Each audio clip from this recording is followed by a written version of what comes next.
Hi guys, today we shall be talking about a drug which I believe is the most important drug that an obstetrician uses. Obviously, there are worthy competitors that this drug has in the form of insulin, labetalol, or iron supplements, but nothing is as important and significant and the go-to drug for an obstetrician as this one. So today I shall be having a short, brief discussion on magnesium sulfate. I have called this the obstetrician's double-edged sword. Now, what does a double-edged sword mean? It means that just the way it is very effective, it can also have its own cons, it can have its own side effects, and hence, जितना ज़्यादा use करोगे उससे उतनी भी दिक्कत आ सकती है. And hence, I call this the double-edged sword of the obstetrician.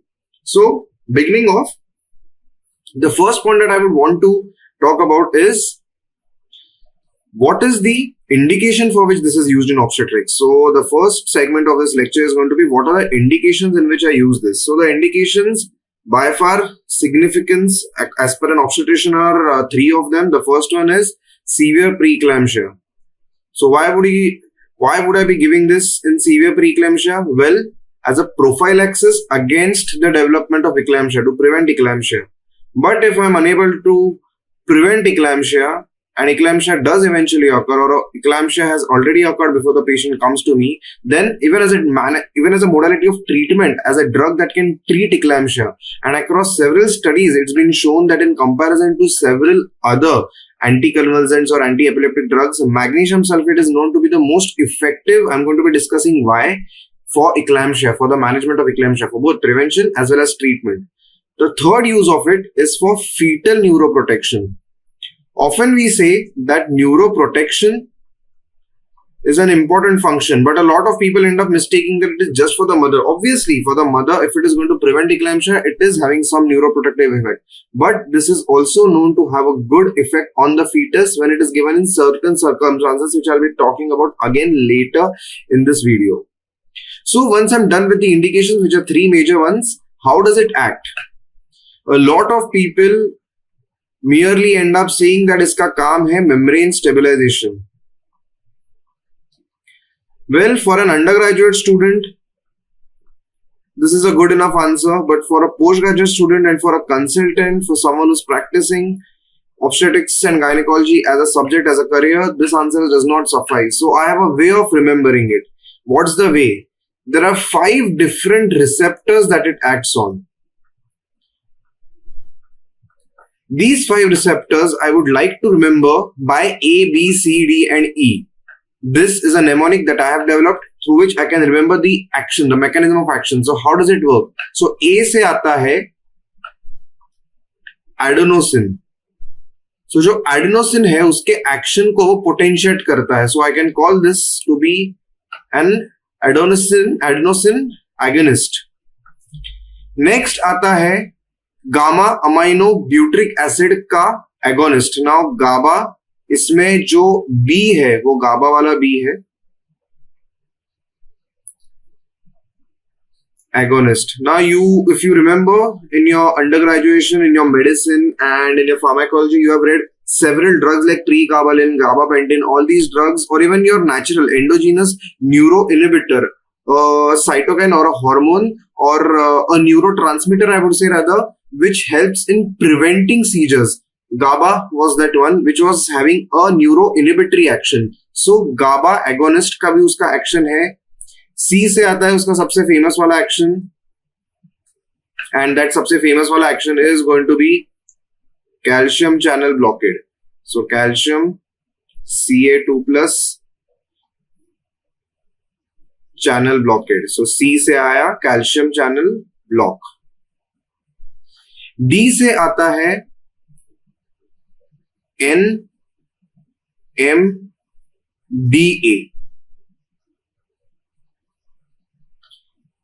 It blocks the action of NMDA उसके receptors पे bind करके.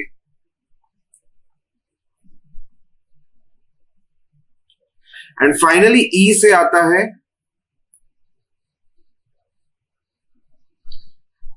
glutamate. Now glutamate was something that was against the way gamma aminobutyric acid GABA worked. It was a neuro exciting agent. It was a neurotransmitter, so it causes neuroexcitation. It can lead to seizures, and hence it inhibits it. So it blocks glutamate. So that is how I remember it. A से adenosine, B से GABA, C से calcium channel, D से NMDA आता है और glutamate का जो last alphabet है दैट इज E, उससे ग्लूटामेट आता है.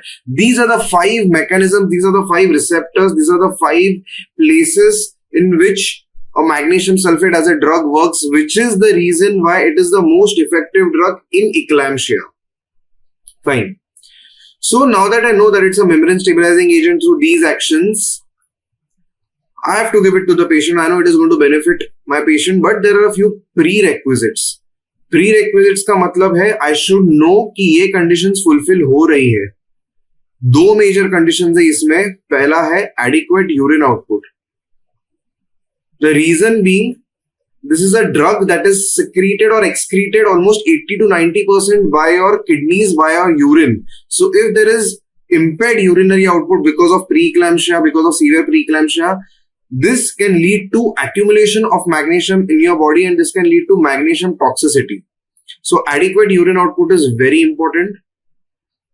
Also, magnesium is known to be renotoxic by itself. So even if your kidneys are not affected already, it can lead to problems of your kidneys. It can lead to renal failure if it is given for a too long period of time. And hence you have to continuously monitor the urine output, because it can by itself damage the kidneys, and if they are not damaged yet, then they can lead to toxicity by accumulation of magnesium in your body. The second important part is adequate respiratory function. It is a membrane stabilizing agent. So it will stabilize everything, including all the neurotransmitters that function with the muscles. जो neuromuscular junction रहता है वहां पे भी वो काम करेगा. Because of which this can lead to respiratory arrest in higher concentrations. So respiratory function, if it is maintained or not, is a very important prerequisite. There are multiple other factors that we see, but I believe in seeing these 2 factors, which are the most important factors before initiating this drug for the patient. So once I've decided that all the prerequisites are fulfilled, I have a patient who merits getting it. How do I give it? So there are regimens through which I can give it. Technically, there are 4 regimens, but of which there are only 2 important ones. The first one is Pritchard regimen. Now, Pritchard regimen is the regimen जिसमें हम लोग पूरा intramuscular dose देते हैं. So it's a completely intramuscular dose. How do we give it? Everything has a loading and maintenance dose.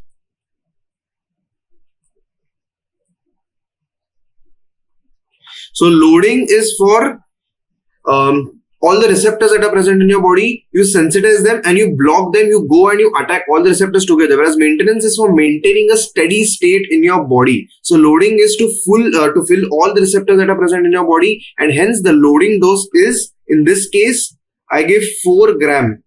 Remember, this is not milligram, it is gram. So I give 4 gram of 20% intravenous injection Maxelf. Remember कि 20% में हम IV देते हैं. IV direct है bioavailability. You directly give it through the intravenous route. It directly goes into your circulation. So you give a lesser concentration because it is in direct contact with your all the organs, with your blood, with your heart, everything. So you give a lesser concentration in the IV route. You give a 4 gram IV dose, loading dose over 10 minutes. Why is this important over 10 minutes देना? Because this has an action that can lead to sudden vasodilatation.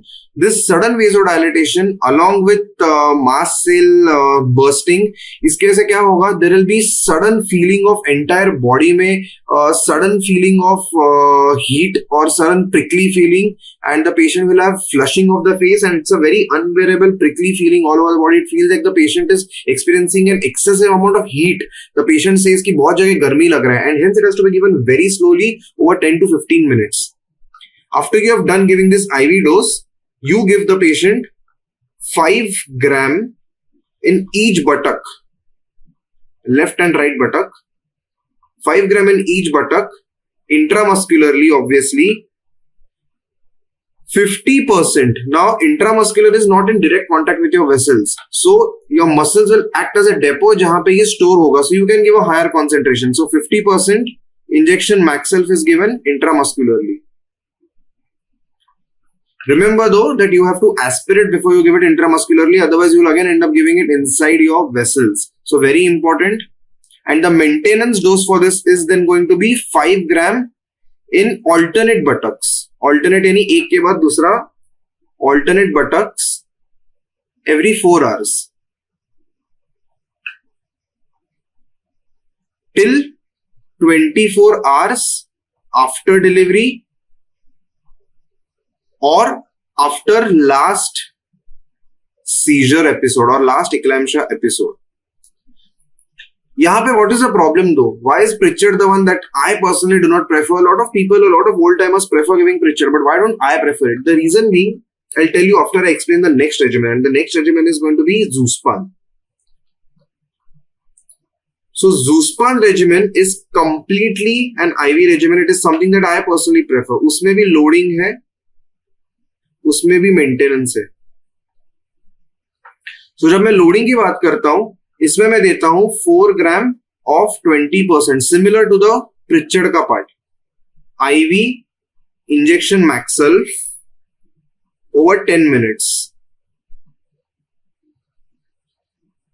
But since I have mentioned here that is the pure IV regimen, I do not give this 5 gram in the buttock.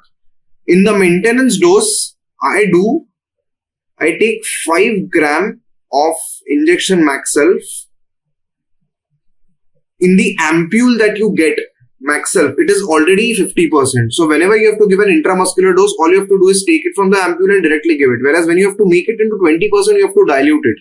So यहाँ पे मैं 5 ग्राम जो लूंगा maintenance के लिए वो मैं direct लूंगा, नीट लूंगा, I won't dilute it.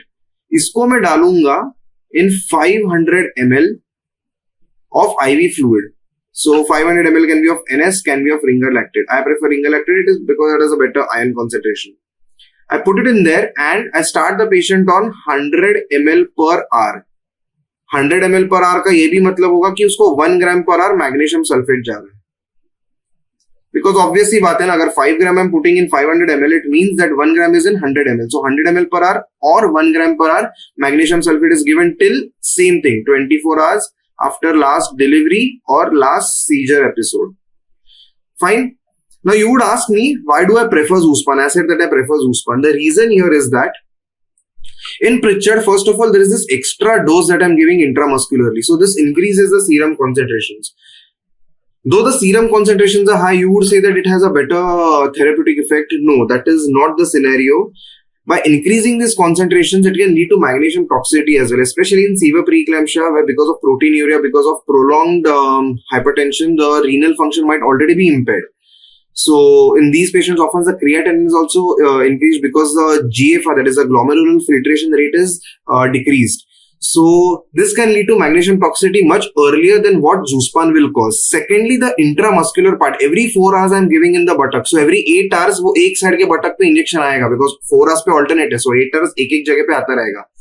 If the doctor is not maintaining proper disinfection, वहाँ का local area जो है वो अच्छे से पोंछ नहीं रहा है, betadine, povidone, and if they are not wiping that local area properly, then it can lead to the formation of an abscess. So any problem that can occur during the injection, intramuscular injection, that is going to be so repetitive, it can lead to abscess, and that abscess will be very difficult to treat. It will be very difficult for the patient even after delivery, because after delivery, if the patient has abscess on the buttocks, the patient cannot even lie on the abdomen because she has a gravid uterus that is involuting. That will be very painful, especially if it's a cesarean section. So that is the reason this leads to abscess. Obviously, it is very painful as well. No doubt about it. It is an intramuscular injection. So, and you give a significant amount of it. So this is the reason I personally prefer giving Zuspan regimen. Zuspan regimen maintains a steady state and a lower concentration, but an effective concentration of serum magnesium. जिससे मैं आता हूं मेरे next सवाल पे कि what is the effective serum concentration. So we call this the therapeutic window. We have heard of this word in pharmacology. So therapeutic window is basically the range in which magnesium sulfate is safe. So there are multiple units in which that therapeutic range can be calculated or it can be given. So if I'm going to be talking about in terms of milliequivalents per liter, it is going to be 4 to 7 milliequivalent per liter. Or if I'm going to be talking in the form of mg per dl, that is milligram per deciliter, then it is going to be 4.8 to 8.4 milligram per deciliter. And the third form in which it can be given is in the form of millimole per liter, that is 2 to 3.5 millimole per liter. So either of these three forms, green se मैं circle कर रहा हूँ, green से circle कर रहा हूँ because it is safe to be given in this window only. This is a safe window. Whereas if I'm going to be talking, इसके ऊपर होगा तो क्या होगा? The toxicity will be caused. I'll write it with a red pen. Toxicity would be caused at what levels? So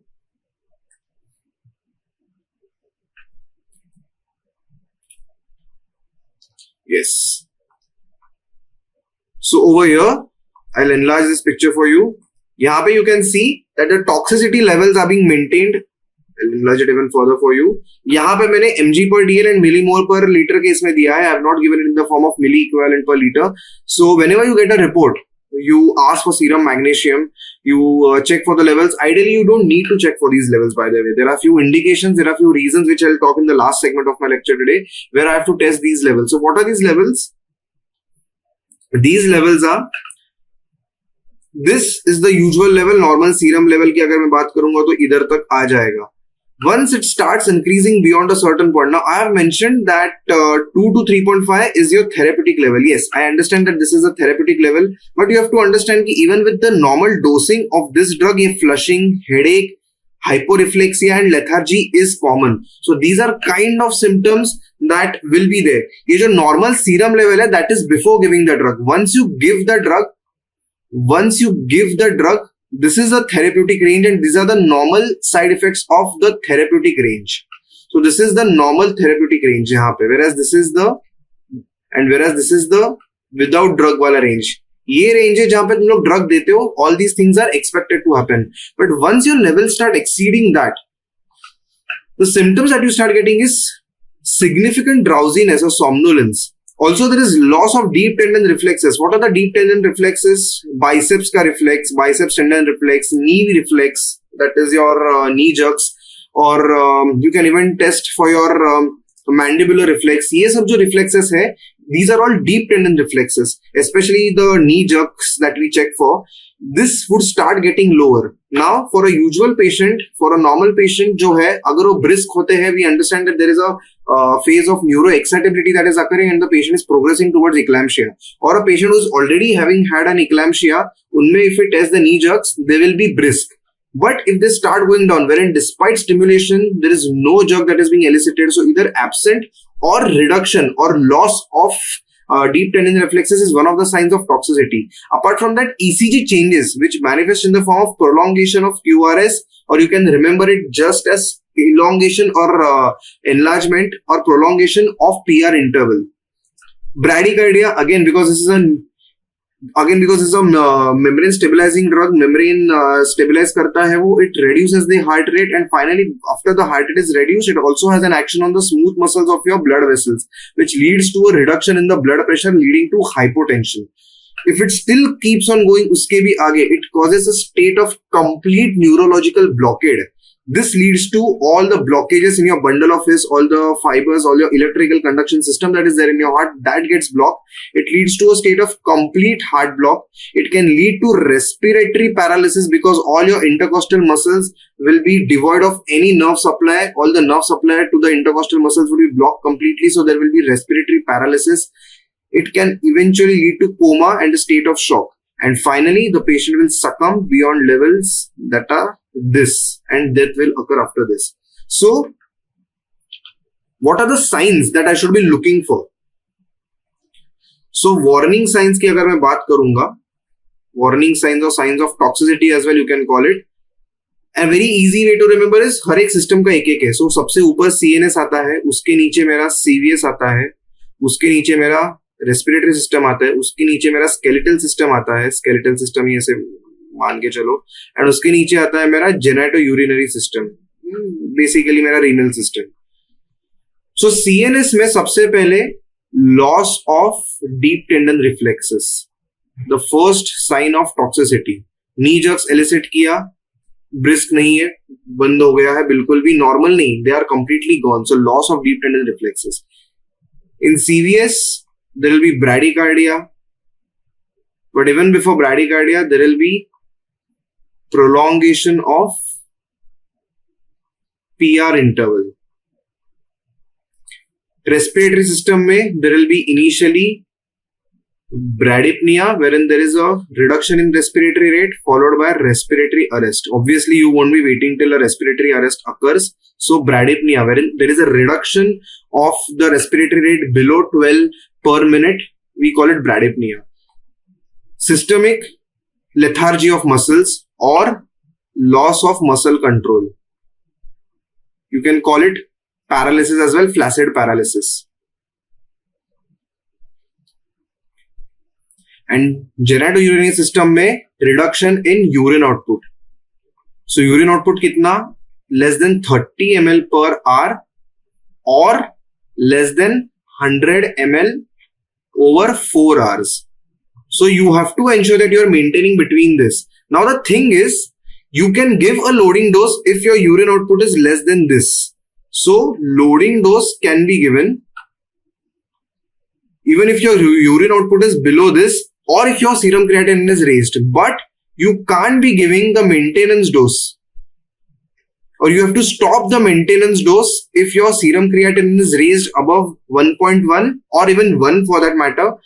And you will ask me as to why should creat be raised above 1? Isn't 1 normal? नहीं. During pregnancy 50% से increase होता है आप लोग का glomerular filtration rate, GFR. Renal blood flow is also increased by 50%. So the excretion of creatinine is also increased. So if the creatinine is getting excreted more in a normal pregnant female, मेरा जो normal levels है, जो upper normal limit है मेरा of creatinine becomes 0.9. So anything above 0.9, especially more than 1 creatinine, is a sign of some sort of renal damage that is occurring. So if my creatinine is more than 1, then I would like to defer from giving her the maintenance dose, but loading dose can be given. The next question is, if the patient already has an eclampsia, I gave her magnesium sulfate and the patient again had another bout of eclampsia, what do I do? In that scenario, I would like to repeat a 2 gram dose. ये जो 4 ग्राम था, if there is any repeat seizure, then I give a 2 gram 20% IV dose again of injection Maxelf. If a patient still convulses despite this, then I need to understand that the patient is not responding to magnesium sulfate and I need to step it up to another anti-epileptic drug, probably something like levetiracetam, or even I might consider phenytoin. But I have to, before shifting to any other drug, I have to give yet another 2 gram loading dose IV of 20% injection Maxelf if the patient convulses despite having received magnesium sulfate before. The other question here is, I mentioned that there are 4 regimens. What are the other 2? Pritchard-Uspan to ho gaya. The other 2 are Dhaka regimen and Sibai regimen. You don't need to know the essentials of it. All you need to know is that these 2 are the ones that are given. The last question is, I spoke of neuroprotection for the baby. So how do I give it? So it is given for babies for neuroprotection ka jo dose hai, I'll mention it as a NP. It is given to babies who are less than 30 to 32 weeks. Why do I say 30 to 32 weeks? One of the guidelines say 30 weeks, the other guidelines say 32 weeks. So anything below 30 to 32 weeks, not beyond that though, obviously. इसके नीचे जो भी babies हैं, उनको तुम्हें देना है neuroprotection का magnesium sulfate dose for 24 hours prior to delivery. So if you're anticipating a delivery within the next 24 hours, you start this patient. How do you give it? You just give the Zuspan dose. That is how you remember it. Exam में मत बोलो कि जूस्पान देना है, you just remember it कि जूस्पान जैसे देना है, जो मेंटेनेंस डोज है जूस्पान का, that is how you give it for the dose of neuroprotection. Last thing, toxicity हो गया, क्या करने का? There are 2 modalities in which I can manage. If the patient is still stable, एकदम respiratory arrest नहीं हो गया है, then I have to give 1 gram of calcium gluconate 10% over 10 minutes. If the patient is really bad or if the patient is hemodynamically unstable, then I have to go for direct renal dialysis or hemodialysis, whatever you can say, to remove the drug and mechanical ventilation.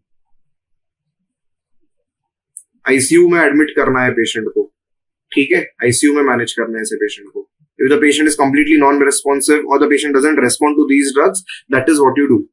So that is it about magnesium sulfate. I hope this was a detailed lecture on magnesium sulfate as a drug. Exam mein, if you get this drug, I'm pretty sure if you pick it up, you'll be scoring really well. All you require is to watch this 15-20 minutes of this video and you'll be very good with your knowledge of magnesium sulfate in obstetrics. So that is it for today's OBGYnugget. I'll see you again very soon with yet another interesting topic. Thank you.